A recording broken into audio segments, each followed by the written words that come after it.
Maraming salamat sa inyo dyan sa studio, Chang and Nyora. Kasama nga po natin ngayong umaga, mga kapatid, ang panganay na anak ni Mang Dolphy na si Ginoong Manuel Dominguez Quizon, na siya po ay isa sa mga anak ni Mang Dolphy na naninirahan na sa Amerika. Thank you for joining us at ang aming pong taus-pusong pagkikiramay. My pleasure, sir. Thank you. Dumating po kayo ng June 22 at sabi nyo nga po ay huli po kayo nagkita ng inyong ama nung kanyang nakaraang birthday noong June 2011. Nung nakita nyo po siya at dinatnan nyo siya sa ospital na malayo doon sa itsura ng pagharap niya sa inyo nung birthday niya, paano nyo po ito tinanggap at yung inyong reaksyon? Siyempre naiyak agad ako dahil hindi siya yung Dolphy na nakikita mo na masaya. So, sobrang lungkot. Hindi ko iniisip sa buhay ko na mangyari sa kanya.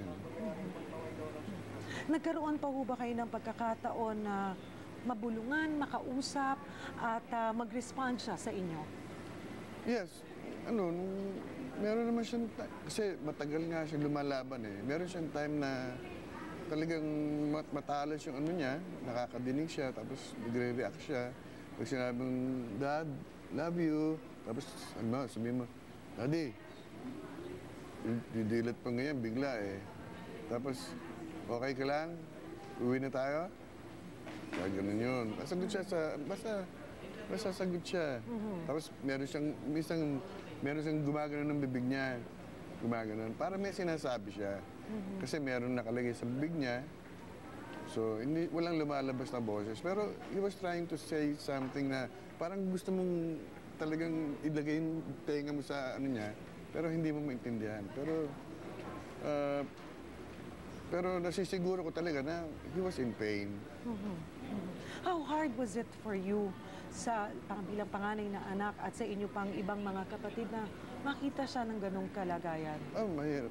Kasi yun nga, lalo na may mga kapatid akong babae. Minsan nakakahawa eh. Pag nakita mo, nag-iiyakan yung mga kapatid mo.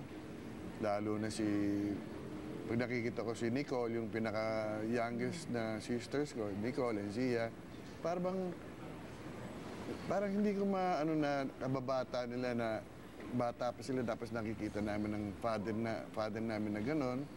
Para bang hindi bali ako, at medyo akong panganay nga sa lahat. Pero si Nicole tsaka si Sia, parang nasa 20s lang siya, tapos nakikita nila ang gano'n ng daddy. Parang nahihirapan ako para sa kanila. Nung balikan po natin yung mga huli nyong pag-uusap ng inyong ama, kasi sabi nyo nga, mahilig makapagkwentuhan si Mang Dolphy, parang hindi overseas call. Ano yung kadalasan pinag-uusapan nyo, yung mga laging pinapaalala at binibilin sa inyo, kahit na sabihin natin na, nako, talagang nasa tamang edad na, you're around 60 years old po, no?